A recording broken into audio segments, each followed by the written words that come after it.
Hello, and welcome to the channel. Today's video, we are going through some of the most unexplainable historical mysteries. Please remember to like, subscribe, and drop your favorite historical mystery in the comments. Enjoy. The Holy Lance of Longinus. Since the 700s, there have been dozens of prophets, churches, and governments claiming to have the very spear that pierced Jesus on the cross, but the majority of them have been lost to time. Today, there remain 3 known lances, one being determined as fake, the others in Armenia and Vatican untested. Are they the real ones? If so, what about the dozens of others during the Crusaders era? Was the original lance even kept track of by the Romans, if the story is as told in the Bible? The Man in the Iron Mask. In 1600s France, the Bastille prison's most famous prisoner was a man never allowed to show his face during transfers or to prison staff. Nobody knew his name, his crime, or his appearance, with newspapers and the public reporting that he was a well-educated former nobility who had plenty of politicians visiting his cell for meetings. Voltaire speculated that the reason he's forced to hide his face is because his face was the reason for his arrest, theorizing he was an identical brother or cousin to King Louis, locked away to never challenge his legitimacy. The prisoner died in 1703, taking his identity with him.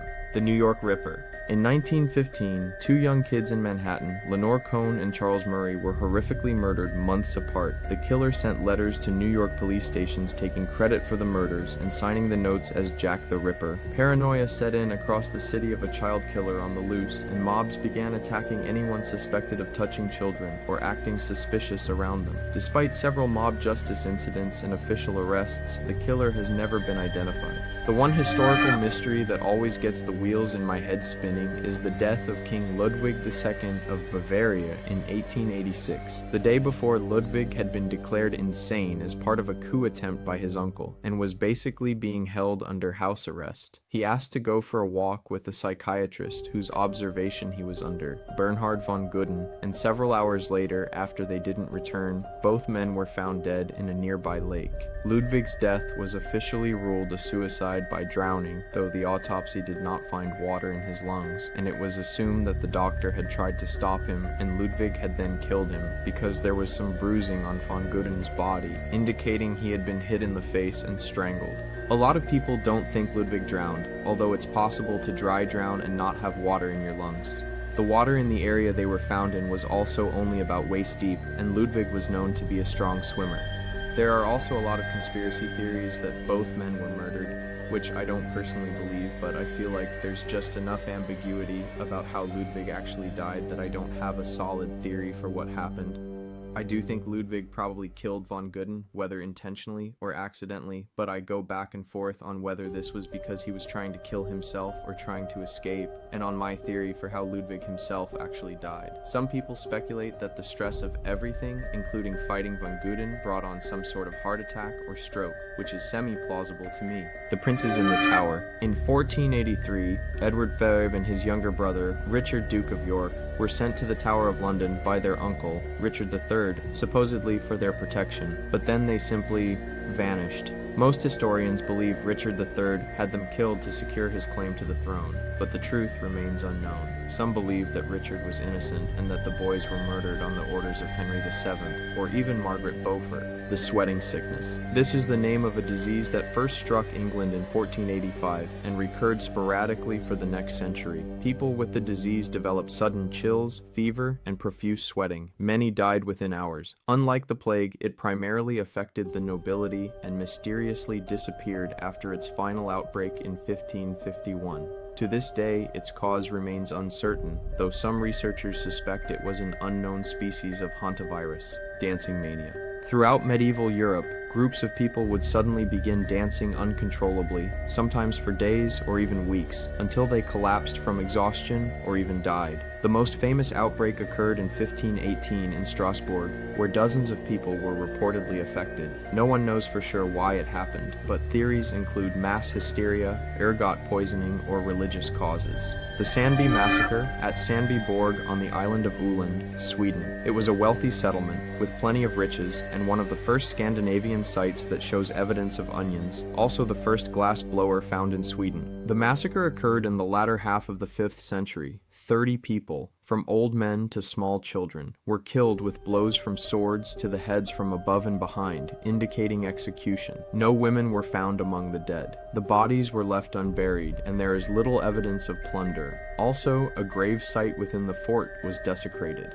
The place was left empty after the massacre, with locals avoiding it for many centuries after. No one knows who committed the massacre or why, what happened to the women, or why so many riches were left behind. The Bronze Age collapse. Sometime around 1200 BCE, almost every city in the eastern Mediterranean, from Troy to Gaza, as well as on the Greek mainland and Cyprus, was violently destroyed or abandoned. Both the Mycenaean, early Greeks, and Hittite empires collapsed completely, along with an entire branch of the Egyptian Empire. Evidence points towards numerous attacks by sea peoples, but we have no idea where they originated, other than, the sea, or why they suddenly attacked en masse when they did. The destroyed regions were not conquered or resettled as far as we can tell. Textual evidence from the time feels almost apocalyptic. From a tablet written by a Hittite king, "My father, behold, the enemy's ships came.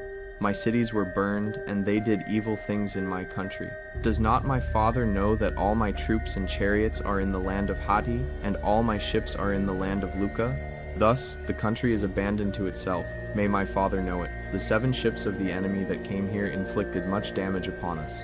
The Antikythera device. A basic rundown is, a device was found on a wrecked ship near Greece that dates back to about 150 BC. It was discovered to be an analog computer used to measure planetary positions, an orrery. The technology alone is hundreds of years ahead of what was thought possible for the time. It was constructed using techniques that were not seen again until the 14th century. Not to mention the fact that it measures the paths of planets that wouldn't be rediscovered for hundreds of years. It's so out of place in time that it would be the equivalent of opening up a medieval tomb and finding a laptop.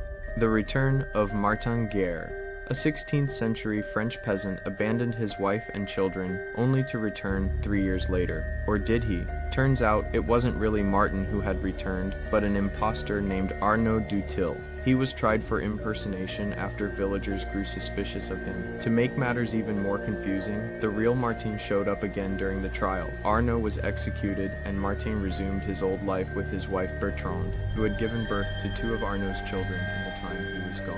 The case still has many unresolved questions, like why Martin returned when he did, how Arnaud convinced so many people that he was Martin, who he didn't resemble at all, and how involved Bertrand was in the deception. It's not a mystery, but it's weird as hell. Gavrilo Princip's assassination of the Archduke Franz Ferdinand. Gavrilo planned on shooting the Archduke during a parade as the open-top car drove past. The opportunity was missed after another assassin attempted to kill the Archduke with a hand grenade, which bounced off the door of the car and blew up the next car in the line. Gavrilo, after missing his chance, went to get lunch at a cafe when he spotted Franz Ferdinand's car as it drove past, having taken the wrong turn. After realizing the mistake, the driver put his foot on the brake and began to reverse the car. In doing so, the engine of the car stalled and the gears locked, giving Princip his opportunity. He shot and killed the Archduke and his wife. To me, this is just crazy how by pure coincidence, Gavrilo showed up at the same place and at the same time that Franz Ferdinand's car showed up by accident.